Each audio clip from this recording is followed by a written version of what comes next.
الحمد لله رب العالمين والصلاة والسلام على سيد المرسلين وعلى آله وأصحابه أجمعين أما بعد فقد قال الله تبارك وتعالى في القرآن المجيد والفرقان الحميد أعوذ بالله من الشيطان الرجيم بسم الله الرحمن الرحيم يا أيها الرسل كلوا من الطيبات واعملوا صالحا إني بما تعملون عليم. وقال تعالى في موضع آخر ما آتاكم الرسول فخذوه وما نهاكم عنه فانتهوا. صدق الله العظيم. وقال النبي صلى الله عليه وسلم من أكل طيبا وعمل في سنة وأمن الناس بواعقه دخل الجنة أو كما قال عليه الصلاة والسلام. میرے انتہائی قابل احترام بزرگوں، دینی بھائیوں اور دوستوں،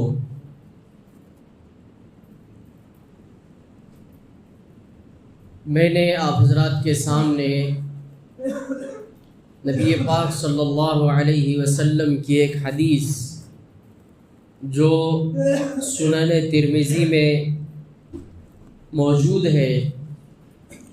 وہ تلاوت کی ہے۔ اس میں اللہ کے نبی صلی اللہ علیہ وسلم نے جنت میں جانے کے 3 اہم اعمال ذکر فرمائے۔ اگر کوئی آدمی آسانی سے جنت میں جانا چاہتا ہے تو وہ ان 3 کاموں پر عمل کرے، ان 3 چیزوں کو اپنے زندگی کا لازمی حصہ بنا لے تو اللہ تبارک و تعالیٰ اس کو جنت میں ضرور داخل فرمائے۔ ہم میں سے ہر انسان چاہتا ہے کہ وہ جنت میں داخل ہو، ہر انسان چاہتا ہے کہ اس کو اللہ کی رضا ملے، ہر انسان چاہتا ہے کہ وہ آخرت میں کامیاب اور کامران ہو، اور ہر انسان یہ چاہتا ہے کہ جہنم سے اسے چھٹکارا ملے، اللہ کے غضب سے وہ بچا رہے۔ تو اس کو چاہیے کہ نبی پاک صلی اللہ علیہ وسلم کی جو تعلیمات ہیں، آپ صلی اللہ علیہ وسلم کی جو ارشادات ہیں، آپ صلی اللہ علیہ وسلم کے جو بتائے ہوئے اعمال ہیں، آپ علیہ السلام کی جو ہدایات ہیں، اس کو سنیں اور اس پر عمل کریں، اور عمل وقتی طور پر نہ ہو بلکہ تا دم حیات ہو۔ جب تک ہمارے جسم میں سانس چل رہی ہے تب تک اگر ہم اس چیزوں پر ہم عمل کرتے رہیں گے تو یقیناً یہ عمل ہمارے لیے قبر کے اندر بھی نجات کا اور راحت کا اور سکون کا ذریعہ بنے گا، اور آخرت میں بھی اس عمل کی وجہ سے اللہ تبارک و تعالی جنت الفردوس عطا فرمائے۔ تو نبی پاک صلی اللہ علیہ وسلم نے سب سے پہلے چیز فرمائی من اکل طیبا، جو آدمی اپنے کھانے پینے میں حلال رزق کا اہتمام کرتا ہے اور حرام سے بچتا ہے تو ایسا آدمی جنت میں داخل ہوگا۔ اسی لیے اللہ کے پاس حلال رزق کی بڑی اہمیت ہے، یہاں تک کہ عوام الناس کو تو اللہ تعالیٰ نے فرمایا ہی ہے کہ حلال رزق کو تلاش کرو اور حلال رزق کماؤ اور حرام سے بچو۔ اللہ نے انبیاء اور رسول کو تک یہ فرمایا یا ایھا الرسل کلوا من الطیبات واعملوا صالحا، کہ اے نبیوں، اے پیغمبروں، آپ لوگ بھی حلال کھاؤ۔ حالانکہ نبیوں کے بارے میں یہ تصور ہی نہیں کیا جا سکتا کہ وہ کبھی حرام کی طرف دیکھیں یا حرام کے بارے میں سوچیں یا حرام کے طرف ان کے ہاتھ یا قدم بڑھے، لیکن اس کے باوجود اللہ تبارک و تعالیٰ نے نبیوں کو مخاطب کر کے فرمایا تاکہ اس سے عوام الناس عبرت لے کہ جب نبیوں کو تک اس بات کی تاکید کی جا رہی ہے تو اس کا مطلب یہ ہے کہ ہم اس حکم کے زیادہ مصداق ہیں، تو حلال رزق کا کمانا اور حلال غذا کا کھانا یہ انسان کے دنیا کے اعتبار سے بھی بہت فائدے کی چیز ہے اور آخرت کے اعتبار سے بھی کامیابی کی چیز ہے۔ اور یاد رکھیے کہ جو لوگ حلال کماتے ہیں تو اللہ تبارک و تعالیٰ ان کا پیسہ نیک کاموں میں خرچ کرواتے ہیں، مسجدوں کی تعمیر میں خرچ کرواتے ہیں، مدرسے کی تعمیر میں خرچ کرواتے ہیں، غریبوں اور یتیموں کی مدد کرنے میں خرچ کرواتے ہیں، بیواؤں کے سہارے کے لیے خرچ فرماتے ہیں۔ اس کے علاوہ جتنے بھی نیک کام ہیں ان تمام کاموں میں اس کا پیسہ لگتا ہے۔ لیکن جو آدمی حرام کماتا ہے تو اس کا پیسہ نیک کاموں میں نہیں لگتا، بلکہ اس کا پیسہ لگتا ہے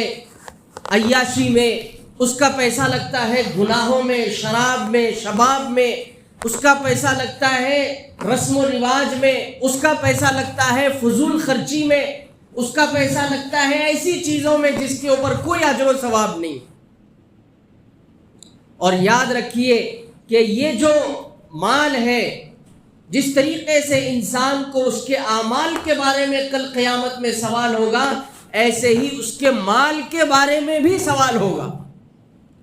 لا تزال قدم ابن آدم حتی یسأل من خمس، کہ میدان محشر میں جب انسان اللہ کے دربار میں حاضر ہوگا تو اس کے قدموں کو زمین پکڑ لے گی، اس کے قدم زمین پر چپک جائیں گے، اور اس وقت تک زمین اس کے قدموں کو نہیں چھوڑے گی جب تک کہ وہ 5 سوالوں کا جواب نہ دے۔ سب سے پہلا سوال ہے کہ ہم نے آپ کو 60-70 سال کی زندگی دی تھی، آپ نے اس زندگی کو کہاں خرچ کیا؟ اللہ کی اطاعت میں خرچ کیا، اللہ کی بندگی میں خرچ کیا، وقت کے نبی کی اتباع میں خرچ کیا، یا شیطان کی اتباع میں خرچ کیا، یا اللہ کی بغاوت میں خرچ کیا؟ وہاں پر اس کا جواب دینا ہوگا۔ دوسرا سوال ہوگا کہ ہم نے تمہیں جوانی دی تھی، وہ جوانی تم نے کہاں خرچ کی؟ کیونکہ اللہ تعالیٰ نے جتنی بے شمار نعمتیں ہمارے لیے بنائی ہیں، ان نعمتوں میں ایک سب سے بڑی نعمت ہمارے لیے جوانی۔ انسان کے اندر جو طاقت اور قوت جوانی کے عمر میں ہوتی ہے وہ بڑھاپے میں بھی نہیں ہوتی اور بچپن میں بھی نہیں ہوتی۔ گویا یہ جو جوانی ہے اللہ کی طرف سے نعمت ہے، اور اس نعمت کے بارے میں اللہ تعالیٰ سوال کرے۔ اور تیسرا جو سوال ہوگا وہ یہ ہے کہ تم نے مال کہاں سے کمایا اور تم نے وہ مال کہاں خرچ کیا۔ کمانے کے بارے میں بھی سوال ہوگا اور خرچ کرنے کے بارے میں بھی سوال ہوگا، کیونکہ اللہ نے قرآن کریم میں کمانے کے طریقے بھی بتائے ہیں اور خرچ کرنے کے مقامات بھی بتائے۔ اگر اللہ کے بتائے ہوئے مصارف کے علاوہ ہم خرچ کر رہے ہیں تو اللہ کے پاس اس کی باز پرس ہوگی۔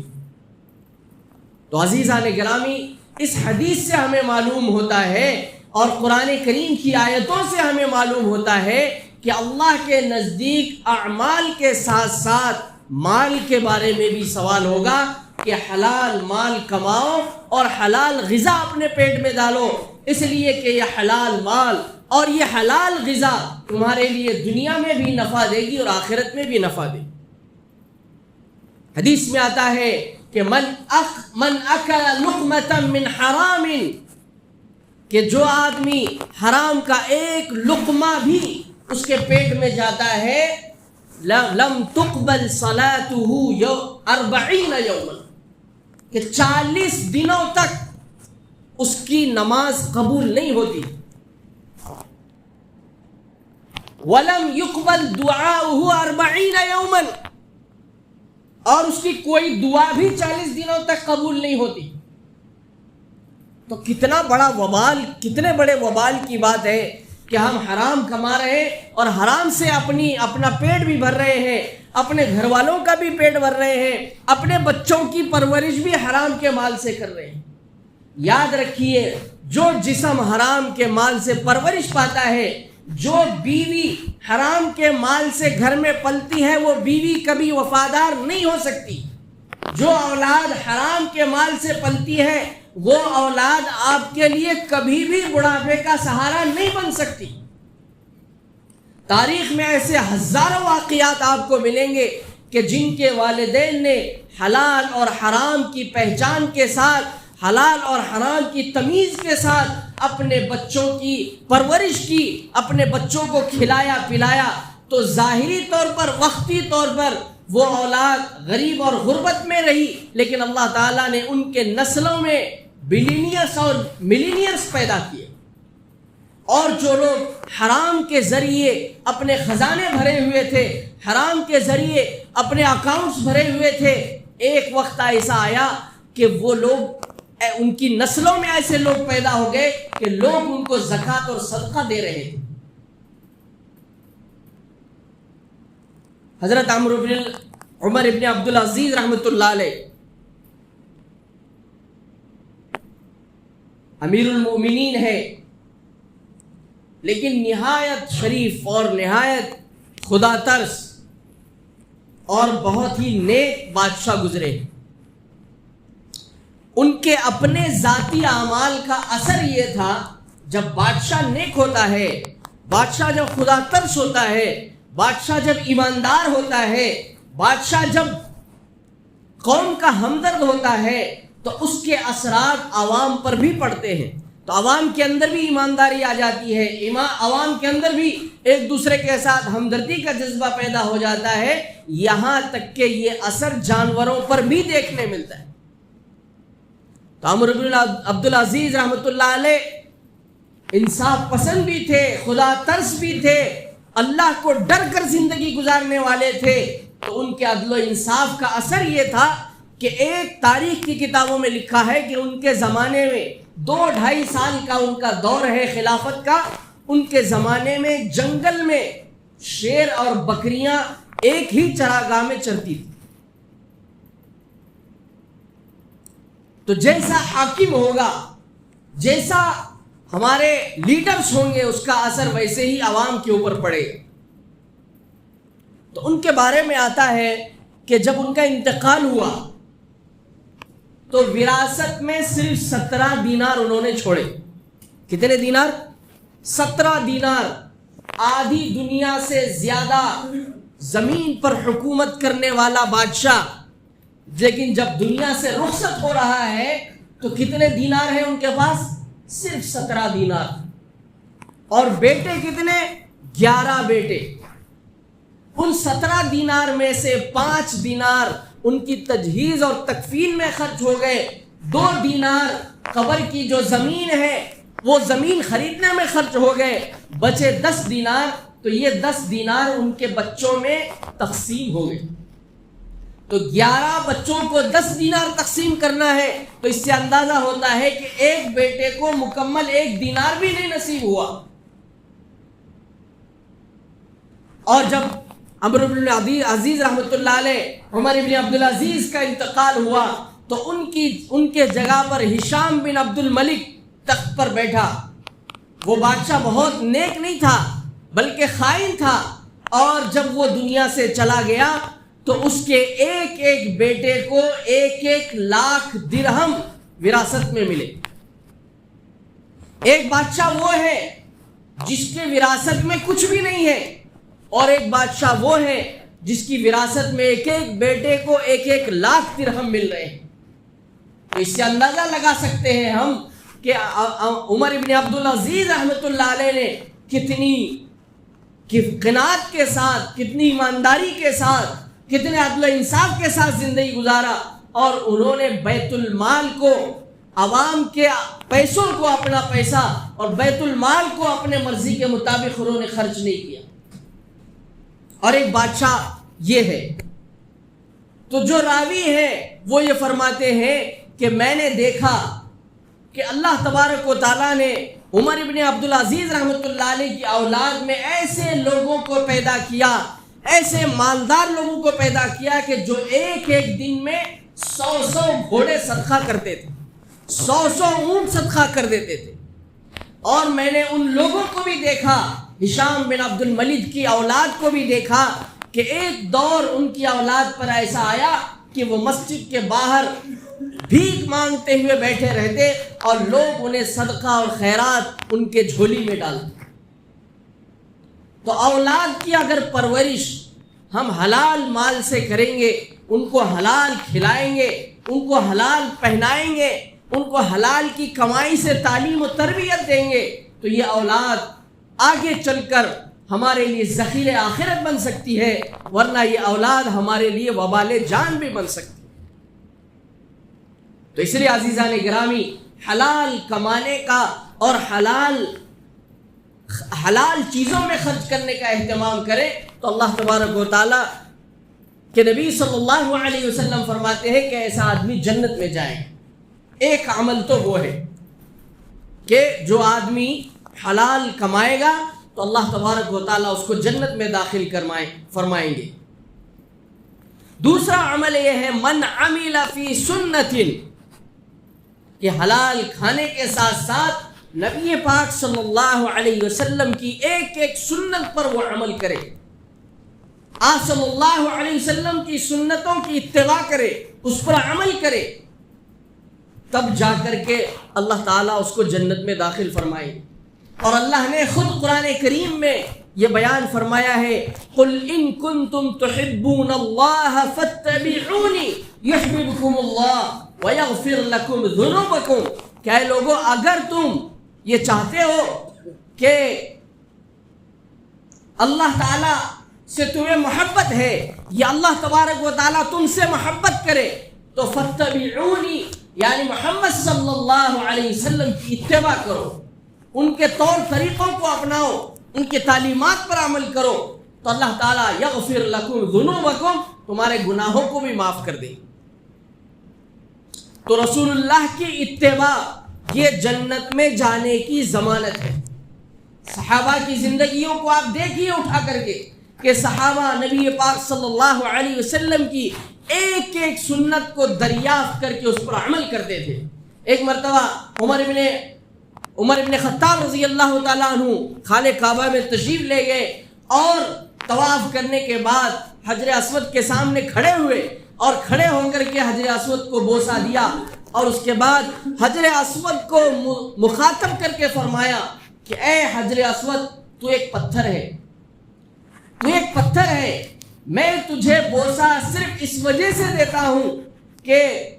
تو ایک پتھر ہے اور تیرے ذریعے نہ مجھے کوئی نقصان پہنچ سکتا ہے نہ مجھے کوئی نفع پہنچ سکتا ہے،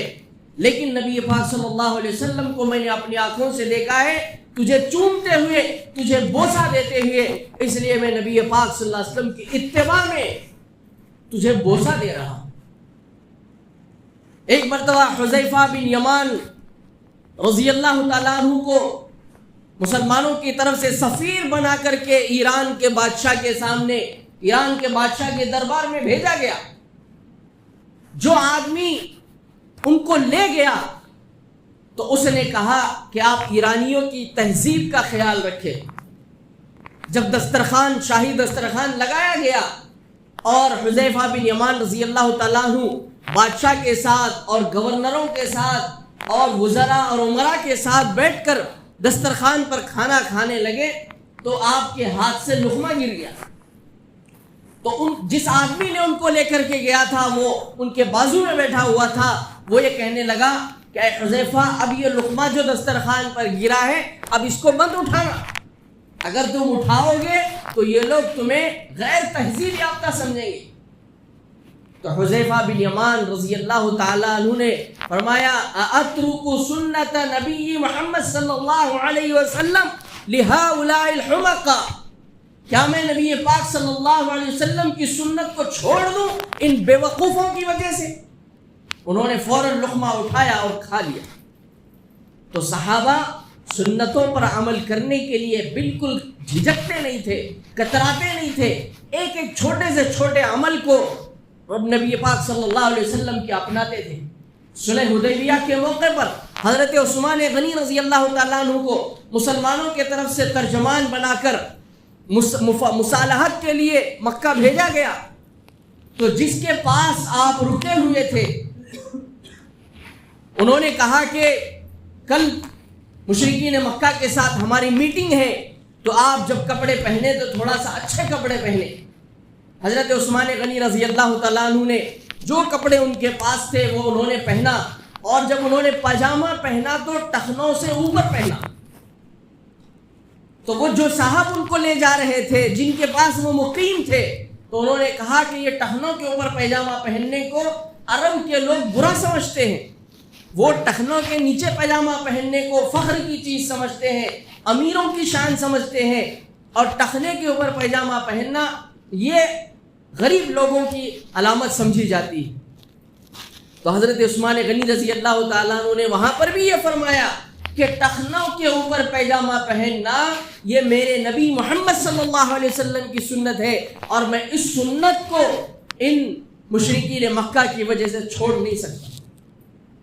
تو عزیزان گرامی، نبی پاک صلی اللہ علیہ وسلم کی سنت پر عمل کرنے والا بھی جنت میں جائے گا. اور تیسرا آدمی وہ ہے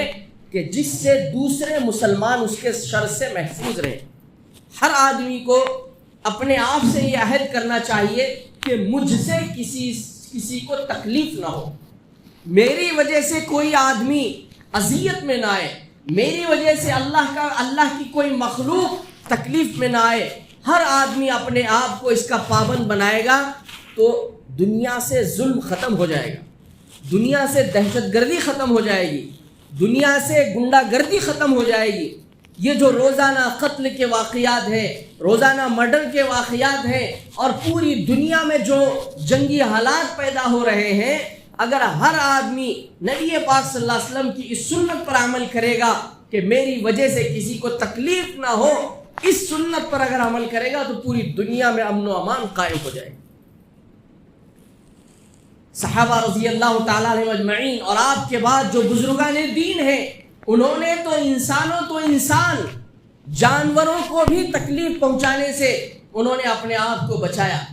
ایک مرتبہ ایک بہت بڑے بزرگ ہیں، وہ رات سردی کا موسم ہے، رات میں تہجد کی نماز کے لیے اٹھے، وضو کر کے اپنے بستر کے بازو میں انہوں نے مصلی لگایا اور نماز میں مصروف ہو گئے. اسی اثنا میں ایک بلی آئی، سردی کا موسم ہوتا ہے تو بلی جو ہے ان کے لحاف میں گھس کر کے بیٹھ گئی. جب ان کی تہجد کی نماز مکمل ہوئی تو انہوں نے دیکھا کہ بلی ان کے لحاف میں بیٹھی ہوئی ہے. اگر وہ لحاف کو کھینچ لیں گے تو بلی وہاں سے نکل جائے گی، پھر وہ سردی کی وجہ سے پریشان ہو جائے گی. اس لیے انہوں نے سوچا کہ میں مصلی پر ہی رات گزار دیتا ہوں، لیکن میری وجہ سے اللہ کی اس چھوٹی سی مخلوق کو میں تکلیف نہیں دوں گا. عزیزان گرامی، اسی لیے نبی پاک صلی اللہ علیہ وسلم نے فرمایا کہ ایک مسلمان کی پہچان کیا ہے، کہ المسلم من سلم المسلمون من لسانہ ویدہ، کہ مسلمان وہ ہے جس کی زبان سے یا جس کے ہاتھ سے دوسرے مسلمان محفوظ رہیں. ہم اپنی زبان سے کچھ ایسے الفاظ ادا نہ کریں کہ سامنے والے کو تکلیف ہو. ہم اپنے عمل سے کوئی ایسا کام انجام نہ دیں جس کی وجہ سے سامنے والے کو تکلیف ہو. ہر اعتبار سے ہم اپنے آپ کو اس کے لیے تیار رکھیں کہ میری وجہ سے نہ انسانوں کو کوئی تکلیف ہو، نہ انسانوں کے علاوہ جو اللہ کی مخلوقات دنیا میں ہیں ان میں کسی کو تکلیف ہو. تو یہ تین جو اعمال ہیں، ان تین اعمال کو اگر ہم اپنے پلے باندھ لیں گے اور ان تین اعمال پر ہم عمل پیرا ہو جائیں گے تو اللہ کے نبی صلی اللہ علیہ وسلم نے فرمایا دخل الجنہ، کہ وہ آدمی جنت میں داخل ہوگا. سب سے پہلی چیز ہے اکل حلال غذا کا کھانا. دوسری چیز ہے نبی پاک صلی اللہ علیہ وسلم کی سنتوں کی اتباع. اور تیسری چیز ہے کہ ہمارے وجہ سے کسی انسان کو تکلیف نہ ہو. اس عزم کے ساتھ اگر انسان زندگی گزارے گا تو اللہ کے نبی صلی اللہ علیہ وسلم اس کے جنت میں جانے کی ضمانت دے رہے ہیں. اللہ تبارک و تعالیٰ سے دعا ہے کہ اللہ تعالیٰ ہم سب کو کہنے سننے سے زیادہ عمل کرنے کی توفیق عطا فرمائے. جو حضرات سنتیں نہیں پڑھے سنتیں پڑھیں.